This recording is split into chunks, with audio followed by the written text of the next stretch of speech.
হিমঘরে আলু রাখা ক্ষতিগ্রস্ত চাষিদের মেলেনি ক্ষতিপূরণ। বিডিও অফিসে বিক্ষোভ কৃষক ঐক্য মঞ্চের। বছরখানেক আগে অ্যামোনিয়া গ্যাস লিক করে ক্ষতিগ্রস্ত হয় বাবা জলপেশ হিমঘর। সেই সময় জরুরি অবস্থায় আলু বিক্রি করে দেওয়া হয়। প্রশাসনিকভাবে দফায় দফায় বৈঠক করা হয় হিমঘরে আলু রাখা চাষিদের সাথে। সেখানেই হিমঘর মালিক, ব্লক প্রশাসন এবং পুলিশ প্রশাসনের উপস্থিতিতে আলুর দাম নির্ধারণ করা হয়। এমনকি সেই আলু বিক্রি করে নির্দিষ্ট পদ্ধতিতে 3 মাসের মধ্যে টাকা ফেরত দেওয়ার অঙ্গীকার করা হয়। এরপর বেশ কিছু ক্ষতিগ্রস্ত আলু চাষি সেই ক্ষতিপূরণ পেলেও অনেকেই এখনো সেই টাকা পাননি। হিমঘর কর্তৃপক্ষের কাছে গেলে তারিখের পর তারিখ দিয়েছেন। অনেকের চেক বাউন্স হয়ে গিয়েছে বলে অভিযোগ। তাই নিরুপায় হয়ে বুধবার কৃষক ঐক্য মঞ্চের তরফ থেকে ক্ষতিগ্রস্ত আলু চাষিরা বিডিও অফিসে বিক্ষোভ দেখান। দীর্ঘক্ষণ গেট আটকে রেখে এই বিক্ষোভে সামিল হন।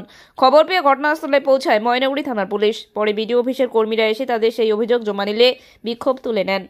আমার নাম মোহাম্মদ আতাফুল রহমান। বললাম, কোথায় আপনার বাড়ি? আমার বাড়ি পদমতি 2, দক্ষিণ পদমতি গ্রাম। বললাম, আপনি তো একজন কৃষক। আমি একজন প্রকৃত কৃষক। তো আজকে আপনারা কি করছেন এখানে? আমরা আজকে আমাদের ময়নাগুড়ি ব্লক প্রশাসনিক দপ্তরে আসছি। দীর্ঘ বছর পার হয়ে গেছে।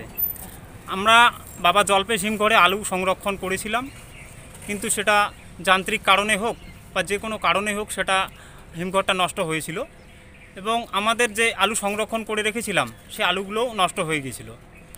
কিছু নষ্ট হয়েছিল আর একটা পোর্শন আমাদের যে হিমঘর মালিক আছে, ওই হিমঘর মালিক আমাদের সঙ্গে তখন আলোচনা না করেই আলুটা বিক্রি করে দেয়। তো আমরা তো অনেক বিক্ষোভ আন্দোলন করেছিলাম। এখানে আমাদের ব্লক প্রশাসনের সমস্ত দায়িত্বপ্রাপ্ত আধিকারিকরা ছিলেন, জেলার দায়িত্বপ্রাপ্ত সমস্ত আধিকারিকরা ছিলেন।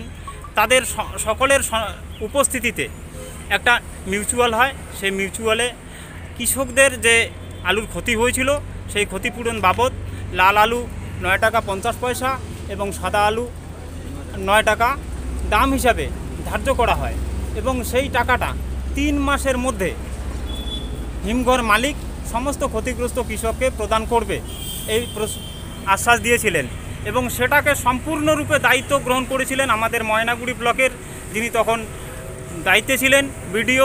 উনি হয়তো বর্তমানে ট্রান্সফার হয়ে অন্য ব্লকে চলে গেছেন।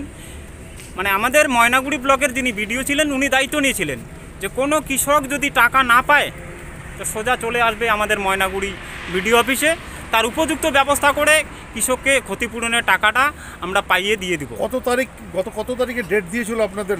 আমাদের দিয়েছিল 15ই আগস্ট, তারপর জুলাইয়ের দিকে দিয়েছিল, মের দিকে দিয়েছিল, এইভাবে লাস্ট জানুয়ারি দিয়েছিল, ফেব্রুয়ারি পর্যন্ত দিয়েছিল।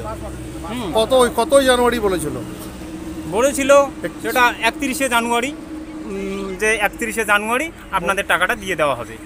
কিন্তু এ যাবৎ জানুয়ারি পেরিয়ে গেলেও আজকে এপ্রিল মাস চলে আসলো। গত বছর এপ্রিল মাসের 15ই এপ্রিল সেটা প্রশাসনিক মিটিং হয়। সেই 1 বছর হয়ে যাচ্ছে বা 1 বছর পার হয়ে যাচ্ছে, এখনও পর্যন্ত আমরা ক্ষতিগ্রস্ত কৃষকরা আমাদের ক্ষতিপূরণ।